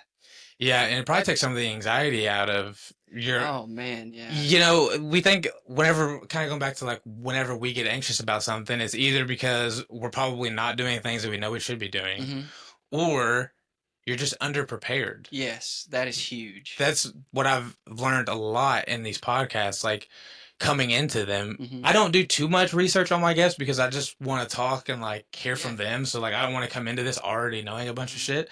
But like at the same time, there's a little bit of preparation to at least know who you're Yeah. in the room with, Hmm. and yeah, I've realized that the only time I find myself like as far as that kind of anxiety coming from it is just whenever I'm not prepared for it. Yeah. And that's like I feel like a lot of things in life with people, they're like, "Oh, I'm super anxious," and it's like, Hmm. "Well, no, you're just not ready. Yeah, You're not and prepared." yeah, and the more you do it though, you'll have like a system set up of like the certain types of questions you want to ask. You can ask Hmm. the same question 1,000 different ways, Yeah, but you'll know that better and better over time. yeah, So like that's why like having knowing the research and stuff and how important it is for people to be aware. I try, I tell people I don't heal them. I'm a facilitator. mm, I hmm, can help them as much as I can, but certain things have to change or they're going to be seeing me all the time, yeah, which I'm okay with. Right. It's job security. Yeah, yeah, But definitely. like just knowing that makes me confident in what I do, Yeah, like research and stuff. And I've done it so much now that I have a system of how I like to say things and talk about things. yeah, Other than that, I want to be really good at the craft, and that's what we're going to focus on. I'm not going to yeah, talk to you. I'm going to talk to you like this when you come in. sure. And if there's a serious issue, then I'm going to be more serious with you about it. You know what I mean? Right, yeah, definitely. So I'm not going to, it's my job, as a healthcare provider, if you have an issue that I can't take care of Hmm. and you need to be aware of, I'm going to tell you and I'm going to say, hey, you might need to see this person. So I'm not going to waste your time Yeah, if you're not going to get better, yeah, as yeah, much as I like definitely. making money. But Yeah, we're just going in circles here. yeah, yeah. Yeah, So yeah, being confident is like really important. And when you are prepared and you kind of build a system of what you're doing, it's so easy after that. yeah. And then you It's can be completely confident in teaching it to someone else. yeah, So that's a yeah, confidence is something, especially it seems like it's a big lacking thing with a lot of people mhm, nowadays. We're very low confident people. And then mhm. the people that do have confidence maybe have too much of it, it seems Yeah, like. But it just seems like as a whole we're lacking in a lot of mhm, I was listening to this interesting conversation where they're talking about the youth of our generation and how whenever if you ever like try to talk to a younger kid, like a kid in high school or junior high, and just like conversate with them, and it's like deer in the headlights, mhm. and they're like, "Oh my God, why is this freaking like speaking to Yeah, me? yeah, Like what is going on?" Um, yeah, it just seems like it's a bunch of, and it was different because whenever I was in high school, like, dude, we were out of control. Like, yeah, we didn't lack confidence. Like, yeah, you wanted to talk to us, probably not, because we were probably going to say something crazy. yeah, Like, 100%, you caught one absolutely. of us in our groups of friends in high school, and like, You're you getting tried to roasted. talk to us. Yeah, yeah, you want that Yeah, conversation? You better be ready. yeah. Yeah. Yeah, nowadays, like you mess with someone, God, you might end up in jail if you're not Yeah, you gotta be careful. careful with Like, what you say and do. People are really sensitive. yeah, You know, it's people. it's people are a little too sensitive, I think. Yeah, But I mean, to each his own. But sure. like, don't be so serious all the time. You know what I Yeah, mean? that's I'm big on everyone do your own thing, but Mhm. like the only reason I'm like, yeah, I think you're being insensitive. A lot of people are insensitive, and the reason I view it as a negative thing is again, everyone's welcome to do your own thing, but I think you're just selling yourself short Yeah. a little bit, being so serious all the Mhm. time. And like Yeah. I'm someone that likes to like joke around a lot, and Yeah. like I might have a problem of like I don't take all that very seriously, No. all that much very There you go. seriously. Like I just because I did for a long Yeah. time, I like. always tell people if you can't take like if you can't find the humor in everything, then you haven't been hit by life hard enough yet. Yeah. You got to find humor in everything, man. Yeah. Some of my favorite videos now are like I go online, I see like jokes about like alcoholism or like Yeah, like yeah, it normally it's coming from people that have been through it and like but like I read stuff like that and I'm like, this is amazing. yeah, Like and I'm a big comedy watcher too. So yeah, like yeah. and the I comedy love that I comedy, man. watch is yeah, it's some it's not PG comedy. Yeah, yeah. So I respect comedy of all nature because I know it's comedy. yeah, I don't get people that get upset at comedy, I don't either People because like it's make supposed to jokes be and that way. It's supposed to be yeah. shocking. Like do you like jokes, right? Do Yeah, you understand what this is? yeah, Like you showed up to the wrong show to get your feelings hurt. yeah. And your night is ruined now, and it shouldn't be because you got upset over something that wasn't even real. Like, how do you feel? I got to tell you this. So when my grandpa died, Hmm. so before my grandpa died, my best friend FaceTimed me, Hmm. and I turned the FaceTime around to my grandpa, and my grandpa said, "Is that this person?" Hmm. Completely wrong name, Hmm. and my best friend felt completely disrespected. It was like the funniest thing ever. And then like a few months later, I was like, "Yeah, my grandpa just died." He sends back, "I ain't saying he deserved it, but." Ah, he's holding that I grudge. died when he said that, He's not man. saying he deserved it. Um, I My grandpa would have appreciated that joke. you're right. Yeah, it's like, Yeah. oh, Yeah, there's he's certain sorry people he that died, man. Yeah, yeah. Well, it's like it's the fact that he like remembered and you got I think what's funny is like the fact that you both were able to go back yeah, to exactly the moment that you were talking about and you both knew it instantly. You yeah. were like the Man, FaceTime where he forgot your name, that's where this is coming from. So it was just so funny, man. damn. But yeah, I love I mean, laughter is like everything, man. The more I laugh at the office and stuff, when I can joke around with patients and stuff, Hmm. they freaking love that.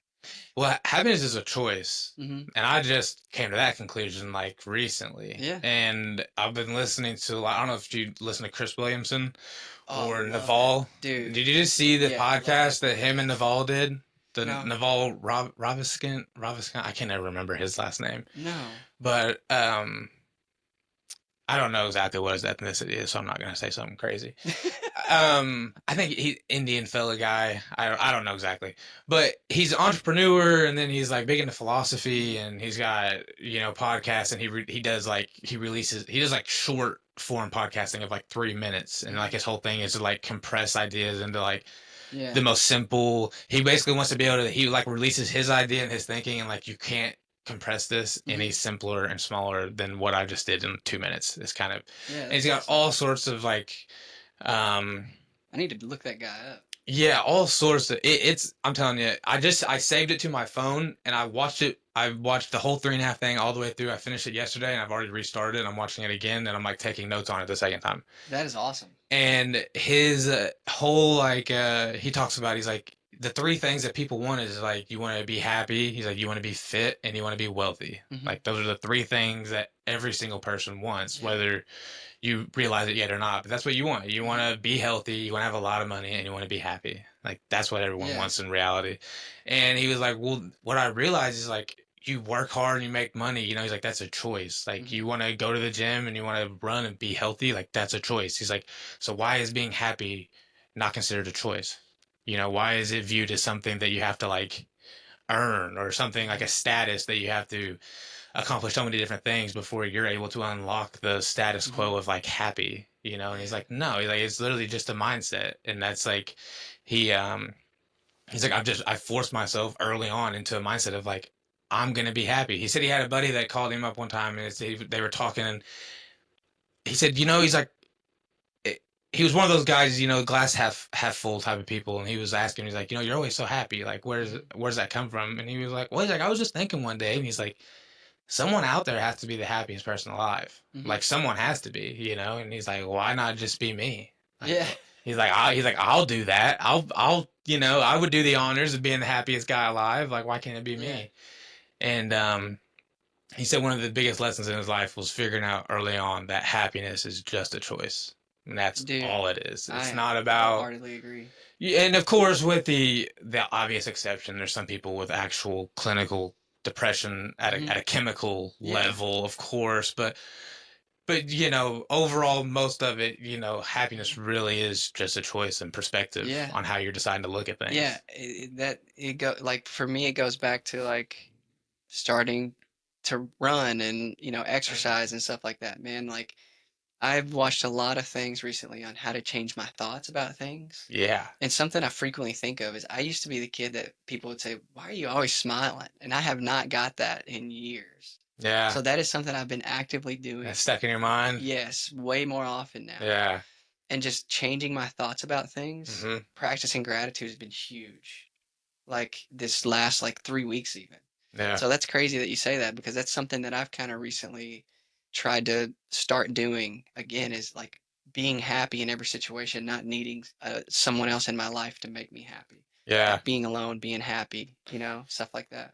Yeah, I like there's something scary about for people. You talked about how you kind of had to start back at sort of zero with your training and kind Hmm. of, getting your health back where you wanted it and stuff. Not to keep going back to this podcast, but it's relevant. Yeah. You have to watch it. He also makes a point during this podcast where he says the reason why people like him or Elon Musk or whoever the person is these super successful people is because none of them are afraid to start back at zero. Yeah. That like I like that a everyone lot. thinks that you build in life and you build and then you make it and you become successful in whatever your niche is in that moment or whatever it is, and I love they that. want to stick to that and Yeah. they don't want to get away from that and they think, well, this is what I have to chase, this was it, and then people end up they get that and then it's like, then what? Hmm. And people will kind of just stay in that cycle of like, well, That's, yeah, this that's is it crazy. forever, and well, but what really the problem is no one wants to restart. No Mhm. one wants to go back to zero. But the people that you see that are the most successful out there have been back to zero probably more times than you ever will. Man, You it's know. crazy. I love the way you put that because I literally just made a post Hmm. on Facebook recently about how like if you're like wanting to start again, like with whatever journey you're getting into, you have to realize that now is your starting point. Like you're starting this right now where you're at The is second it is comes into your where mind, you're starting in life. yeah. Doesn't matter everything you've been through, what you've done, you know, it's like you're starting over now and this is your starting point. You know, Hmm. everything has led you to this point and you got to accept it. And then like when you accept that, then you could start seeing yourself where you want to be rather than focusing on all these other things that you've been through or done. You know, Yeah. I mean, you've gained skills, all this other experience, all this other stuff that's led you to this point. You have Yeah. those things. So you just got to get to that point and accept it and then start there. And then realizing that whenever you do restart, you're not restarting on the same platform that you started on at the very That's a very good beginning. point. You've Yeah. got you've now built this foundation, Hmm.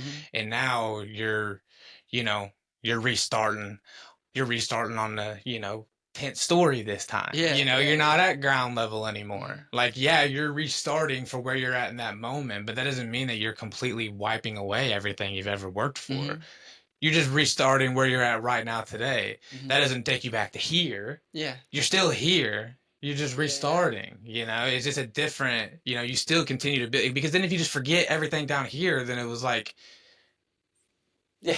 why did It's you do it's that? like when people don't realize they were here, but now they're here and they're restarting from here, but they don't realize they're still here, but then they're going up. You know what I mean? Yeah, yeah. So that I like the way you put that. Yeah. Yeah, something about restarting and It is kind of um, scary to think.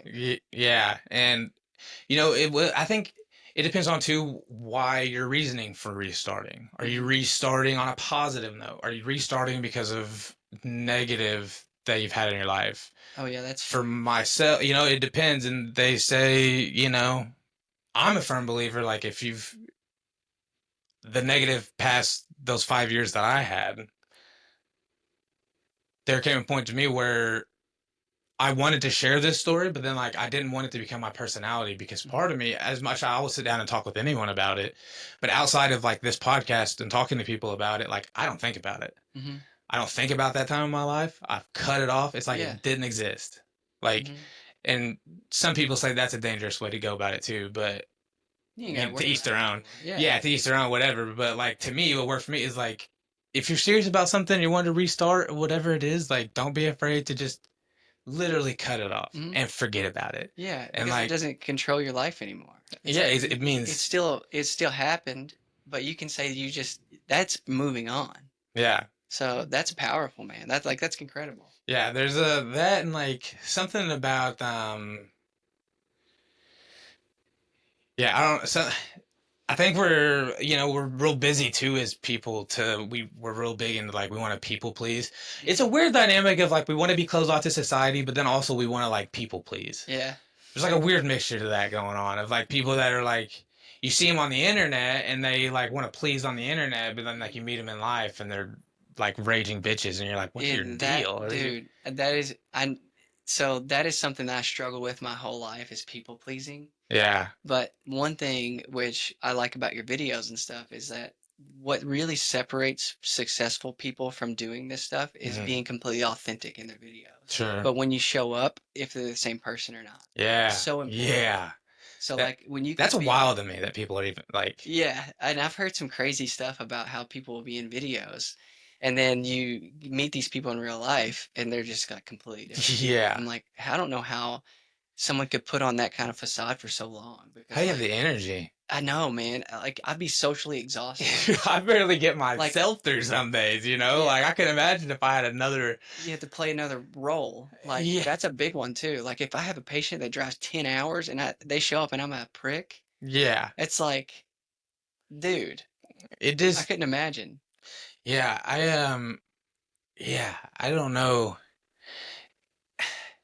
And it's tough because there's a line to this that I find myself at a lot because at the same time like you know I don't like to people please, Mm-hmm. but like I feel like I have enough confidence in the fact that I can be myself right here, right now, and like Mm-hmm. I'm that same person if you Yeah. like caught me outside of here. Yeah. So it's like I don't feel like I have to worry about that all that much. I guess that makes it easier whenever you're not worried about having to Mm-hmm. do that. You know, you can just move about your life freely and just do whatever you Yeah. want, and like Yeah. it's fine. Uh, There's always a little threshold there that you kind of got to play a little bit of a part. No, because you have to have your boundaries, yeah, and yeah. you have to, and that's one thing that I've, in the sense of like me trying to build up a community, I also have like developed this other urge of like, if someone like, if someone messages me, like out of the blue, like whatever it is, and obviously if it's like life or death, that's different, but like, Mm-hmm. if it's like some random shit, and like, it just doesn't benefit me. It doesn't, it, you know, it does Yeah, nothing for me. yeah, I won't open it and leave you on red. I yeah, won't like do no shiesty shit like that. Like I will just delete it immediately yeah. and act like I never saw it. And I then do I will that. move on with my I life. do that too. That's wild. And more I've people I've should do never been that. like that before, but like, People want to get those messages and they want to get on that phone and the keyboard warriors show up and then they want right. to start inserting themselves into this stuff and next thing you know, and it just, to me, if it comes through on my phone and I am just not interested, Yeah. do not be surprised that like you don't hear from me ever. Like it is not That's even, it's not awesome. I didn't know personal, that. you know, it's not like Yeah. it's not me trying to be a dick or You don't anything to have these you don't people. have any obligations to anybody Yeah, I else. don't owe anyone Mhm. anything. And I'm Eh, sitting here saying that confidently, but I struggle with that too. Like yeah. I've never had good boundaries. Yeah, I Even don't in a think that gives relationship, people an you know? excuse to be an ass, you No. know. But I think if people take it personally, then it's their own problems for the most yeah, part. You know what I mean? yeah, I would never 'Cause like if I texted someone and they texted back, it was just like not right now. I'm like, you got it, yeah. I get it, Yeah. like no big deal. Yeah. Yeah. And that like goes back to kind of people being insensitive nowadays. I think things would be better if people were just, Hmm. well, it makes sense, you know. People would just be themselves. Yeah. Like, 100%. people tend to seem to get along a lot better. It just makes sense that way. Yeah. It's like this is my first time ever meeting you, Yeah, and I've had yeah. no problem being Yeah, I've known myself. you for an hour and 20 minutes. Yeah, that's wild. Yeah, So when he reached out to me, I was like, "I'll do it. Yeah, for sure. yeah, It's a fun experience." yeah. So it's kind of crazy because I'm sitting here having a genuine conversation with you, Hmm. and now you know more about me than a lot of people in this Yeah. world. So it's kind of cool that Hmm. we've had that connection, which is Sure. pretty wild. Yeah. So I was actually telling Madison about that, about how like I'm just gonna go have a genuine conversation with you. It's gonna be fun. Yeah. And it is, you know, Yeah. and I'm grateful for it too. Hmm. Just making a connection with someone I don't know. And Definitely. hearing your stories and stuff too, it's just like we can relate so much in different ways Yeah. and the same ways. And Yeah. it's like it's really cool. Yeah. That's kind of like we touched on like at the beginning. It's just like, you know, a lot of people, even the people that think they don't really want to divulge too much in conversation, normally once you get to talking with them, Hmm. you know, they catch themselves rambling on and Yeah. you catch yourself 5 minutes into some spiel and you're like, whoa, where did I go for Yeah. a Catch a second? spark, like somebody wants to talk about Yeah. something. It's so many times in life we catch those sparks and like Mhm. I've been more out more what's the word I'm looking for? More like just direct in like listening to those urges. Mhm. Whenever like I had one guy on the pod that like I saw in the gym and like literally just like whenever I saw him, something about him, I was like, hmm, Yeah. interesting. I don't know what it is, but I was like, I feel like I might want to talk to you. And That's then awesome. like I'm just like I go up and I'm like, hey, look, I got a podcast. Do you want to come be on it? Like, That's awesome, and dude. yeah, just following. Like I said, you find yeah, you just find that so many more people are wanting to have that conversation or just to Yeah. just have some human interaction. And I don't know what it is about society that's like got everyone so turned off of that. So something that I've struggled with a lot since I opened my practice is that I would tell myself all the time that I was socially exhausted at the end of my day. Hmm. So when I would go to the gym, I didn't want to talk to anybody. I didn't want to see any of my patients there. Hmm. And it's just like, it's just something I was struggling with. Yeah. And once I started like taking care of myself more, practicing gratitude, like Hmm. even within this past 3 or 4 weeks, I quit wearing hats at the gym, or I started wearing them backwards because I want to see more people. and I want to talk to people. And dude, it has been a crazy difference when I've been thankful for the conversations I've had with my patients in practice and thankful for like seeing them outside of practice. Mm, And it's just like because I can just say, "Hey, how you doing?" Or they can ask me questions and we can have a good conversation. yeah. Or I can high five someone Right. or tell them, good shit, keep it up, man. Like Yeah. it's different when you start changing the thought process. And now I don't get socially exhausted at the end of my work days. Hmm. I think it was just because I was telling myself I was socially exhausted and I didn't want to go out and have any conversations with Yeah. people. Right. So that is something that I struggled with like bad. Hmm. And so it kept me inside a lot. Like I wouldn't even, go. I would go to the gym at my apartment complex instead of the BFit. Hmm. But now I'm like actively seeking conversation in the Yeah. gym, and I'm like, it's so much better. It's Yeah. crazy. It's so much better. Yeah. Whenever you break free of that. Hmm. Yeah, I know, like, Mental prison. yeah, what, I Yeah. just, whatever it is, it's just got everyone so damn pissed off all the Hmm. time. It's Yeah. like, I don't know. dude, you just see people that are just Yeah. mad as hell. Yeah. And Yeah. it just like, it, yeah, that's why like I said, I always like make the reference back to Walmart, but it's like, it's just such the prime place I to can relate. go and just see like just the most unhappy groups of individuals. And and really a lot of times it is just like a perspective thing. It's like, Yeah. Yeah. you, 100%. and I relate to that because it's like I had that mindset. I Mhm. was that way for a long time, miserable, thought the world was out to get me. Like this was just the hand I was dealt, and whatever. It's like, dude, no, rip that fucking hand up and get you a new deck. Like, Dude, what are I'm you not. No doing? kidding. I would Wake have up. before I started like this journey. If you would have asked me, I would have had anxiety about Yeah, saying like yes. But yeah, dude, when I showed up to your house today and saw you, I was just like, let's do this, yeah. man. Let's have a conversation. It is so crazy when you change the way you think about things, Mm, how much different you see everything. yeah. Like, I don't know if you're like a Christian man or whatever, but my mom is like very Catholic. Okay.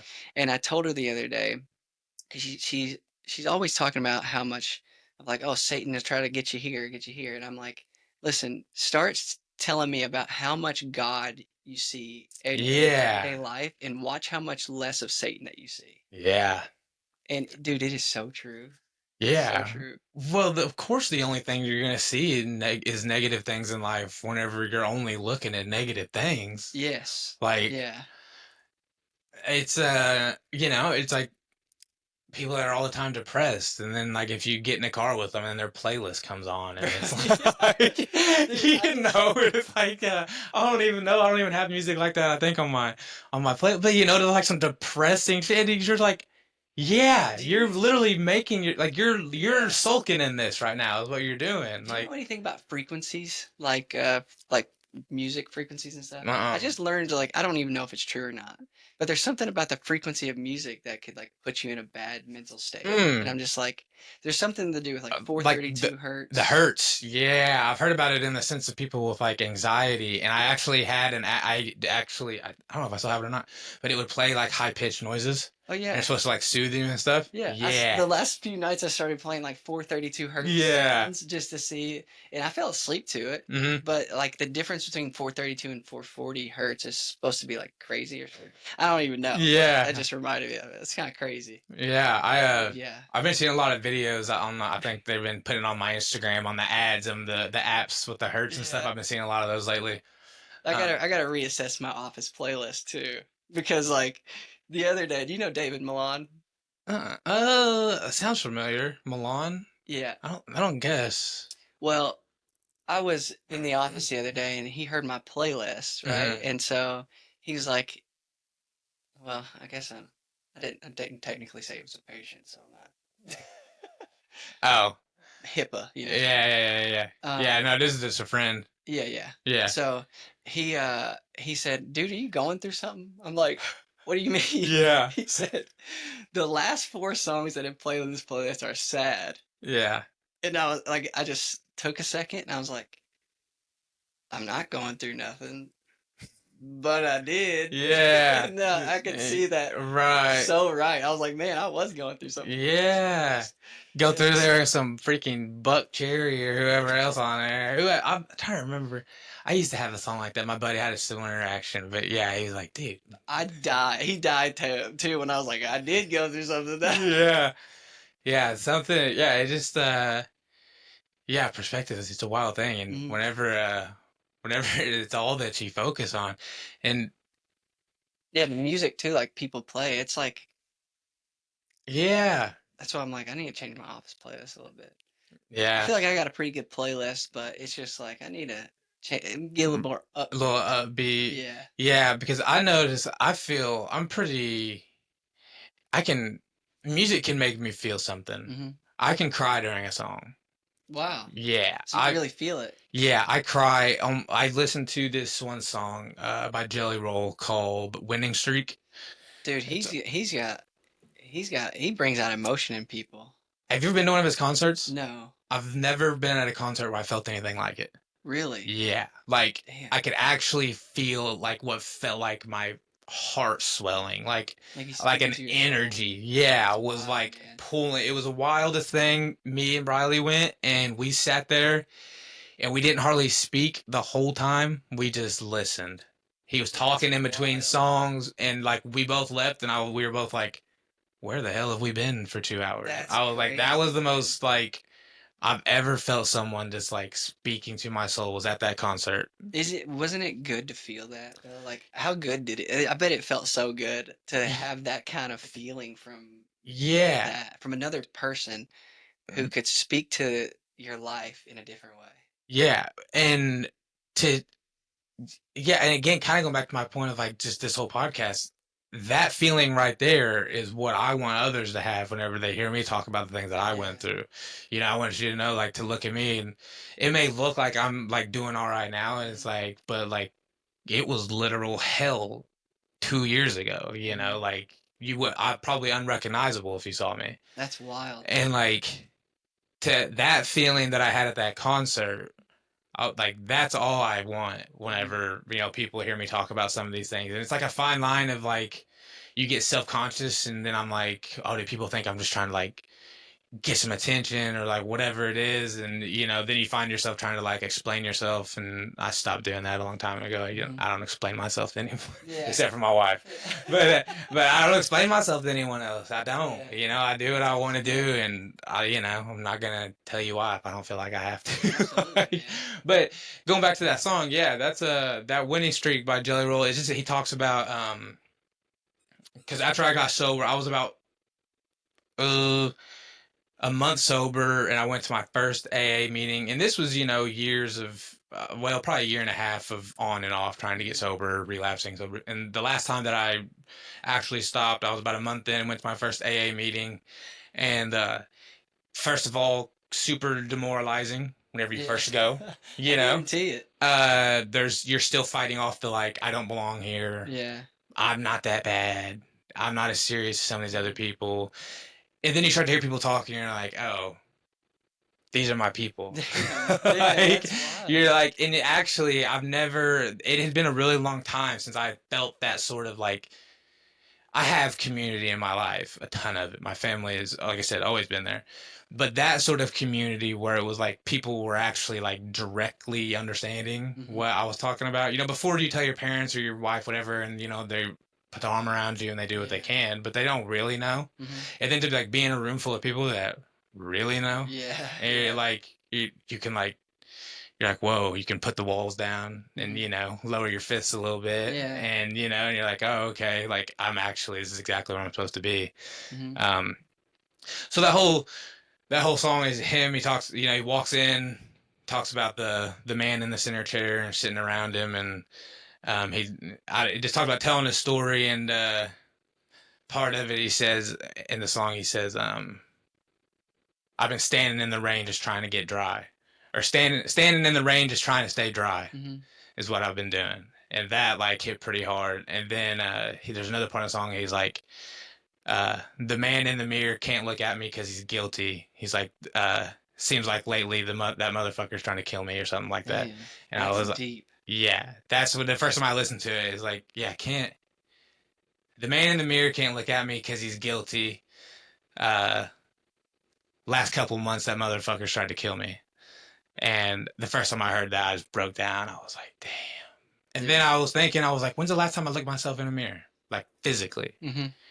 And I got home and I just walked in the mirror and I just looked, and I just looked Isn't and it? looked Doesn't it and give you a looked. weird sensation, like when look at yourself in the mirror and you're thinking, like Yeah, at the same time about what you're seeing? yeah. And you're trying to put it all together, I, and I can only say that because I did that not to, like maybe 2 or 3 days ago. yeah. And you start to look yourself, that person in the mirror, and then all I can see all of the wrongs. It seems like they start. It seems like they start getting in line, and I Yeah. can see them, and Yeah. I can cipher through them, and I'm Mm-hmm. just. And yeah, after I heard and look yourself in the mirror, and I did that. I got freaking arrested, and I was in jail, and looked at myself in the mirror, and I had that same moment where I was like, "This is you. This is Chase Sutton. How does that make you feel?" Like people ask, "What's up with Chase?" This is what it is. Like Mm-hmm. in that alone, I was like, "Whoa." I don't like that. Yeah. like, So hey, you know, I don't like that even for a second, you know? the awesome part though is that you realize that's not your identity. That's not what you want Yeah. to be known as. hmm You know what I mean? Yeah, definitely. So that's the fact that you can see that, it's incredible. Yeah. Yeah, what about you, man? You ever went through depression, anxieties that have been a part of your Oh, life or definitely. yeah? Yeah, anxiety for sure.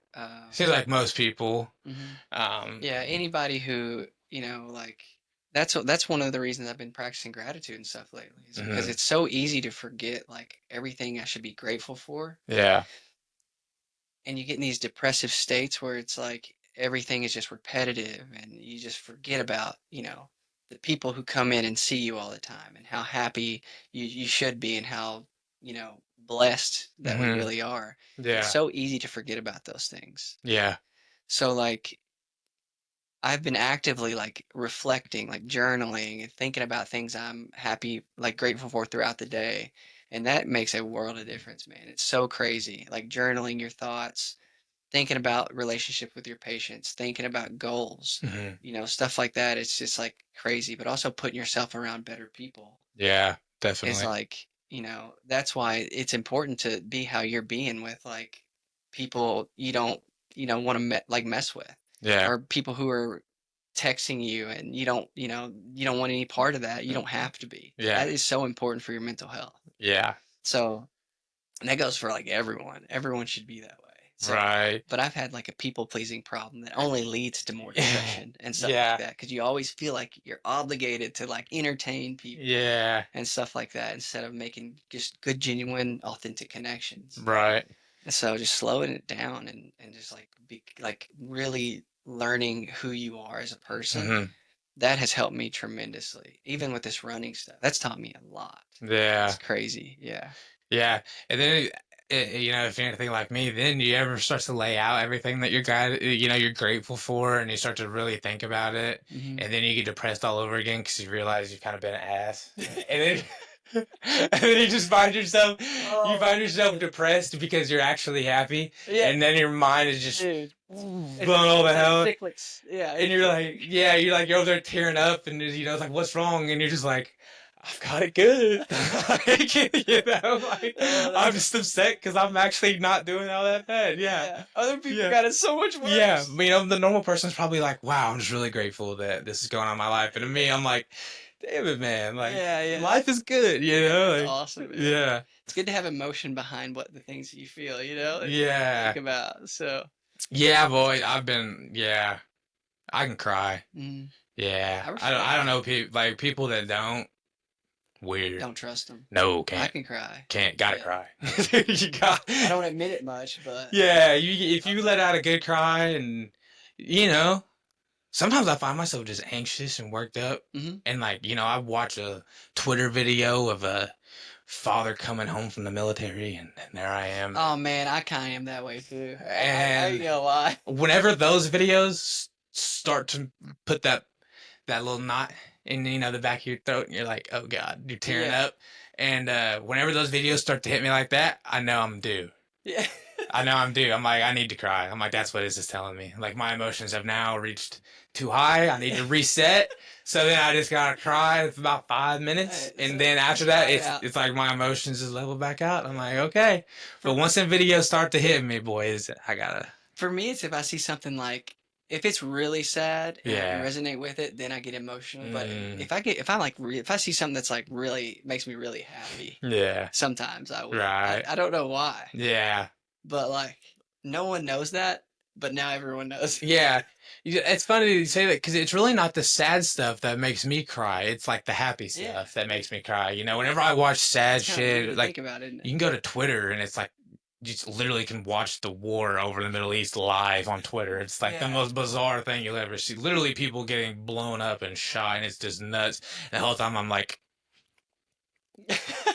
Yeah. but then like the mom comes out to graduation, and surprises the daughter and is home from Iraq. And I'm like, Oh yeah, yeah. like here we Starting to go. feel it. Yeah, it's like God, 'cause there's something in, I think that's how most people should like something about that whenever to feel good and then like make you want to cry, like Mhm. express it. Like I don't know, I feel like we should all be searching for a little more of that, No, I agree.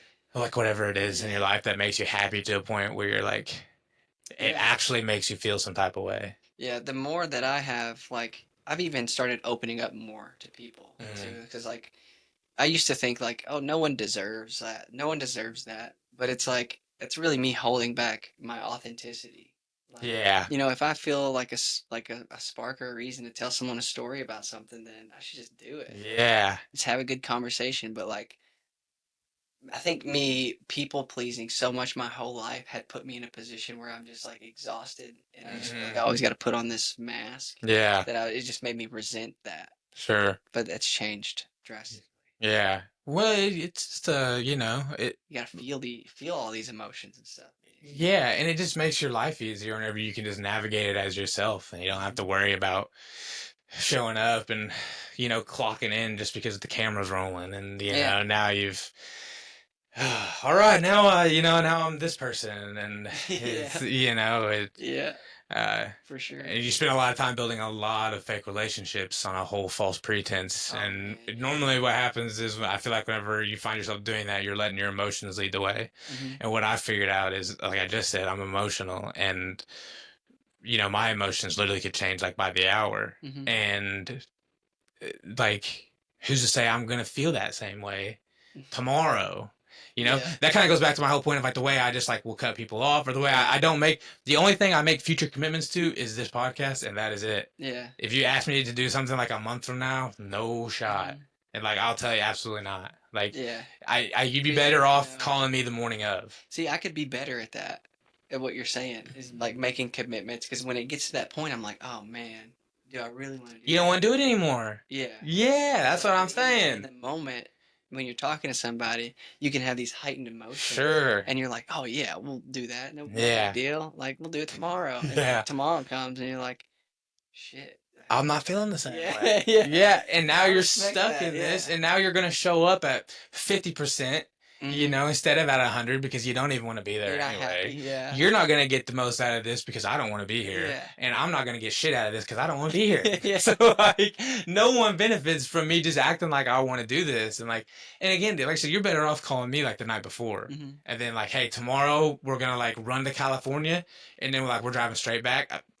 I'm in. You know what I Dang. mean? I But should like, yeah, I need to if be more like that. like, hey, a month from now, do you want to go do this? And, like, immediately I get anxious because I'm like, not because of like the actual thing, but because I know I'm like, I'm probably about to hurt your feelings with Yeah. this because like, I just don't operate like that. Yeah. Like, Okay. it I makes me, it respect just that. makes me anxious to operate like that, like planning stuff out. And then you That's got something I to commit. struggle I with, don't like to yeah. feel like I like, in a very literal sense, like if I don't want to do something, I will not do it. Yeah. Like almost to a fault. Yeah. Like if I don't want it, I will not.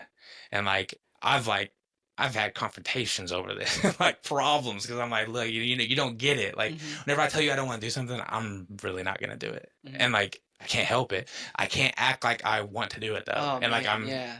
That's you I know, struggled with that too, like, telling people and just, like, but I've let people's reactions like take me to like, all right, Yeah. I'll just do it. You So started it's out like, strong, and then yeah, they start and to then get a little upset or yeah, uncomfortable. yeah, and I'm like, all right, I'll just do it. And Yeah. you don't have, but then again, on the other end of it, it's like, why would they want to do it if they know you don't want to be there, do something? Yeah. So I've struggled with that Yeah. bad. And on the flip side of that, I've also come like whenever I think about these podcasts, and I think like if I have that moment where I'm like, oh God, I don't know if I want to do it, Hmm.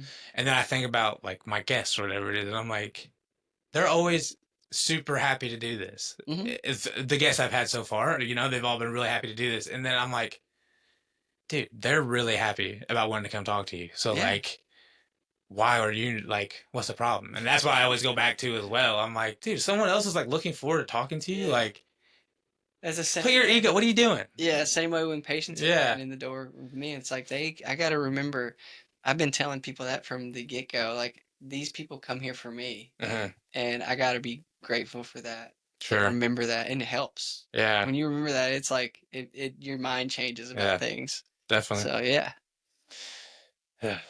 Well, man, I think we're about to go ahead and wrap this thing up. I appreciate it, Man, man. I appreciate you It's coming a great over. conversation. Yeah, dude, it was awesome. Is there anything else you wanna add or anything? And check you out, get a hold of you, Access Chiropractic. Yeah, Access Chiropractic, at Access Chiropractic DC on all my platforms except Okay. for Facebook. I have two different accounts. Okay. Aaron King DC is one of them. That's my one you messaged me on. Mhm. But then my business one is at Access Chiropractic DC on all my Okay. other ones. So yeah, Cool. Check them out, guys. If you have not already, make sure you head over to Hydrate 12 IV Therapy. Get that IV scheduled today. Summer's coming. I know all you guys are dehydrated. You guys are not drinking enough water. Get that IV scheduled. Like I've mentioned, I have a pretty good looking wife, so you get to hang out with her for an hour while she does an IV. More guests coming every single week. New episodes dropping every single week. Thank you guys for the support. We'll see you at the next one. Love you. Peace.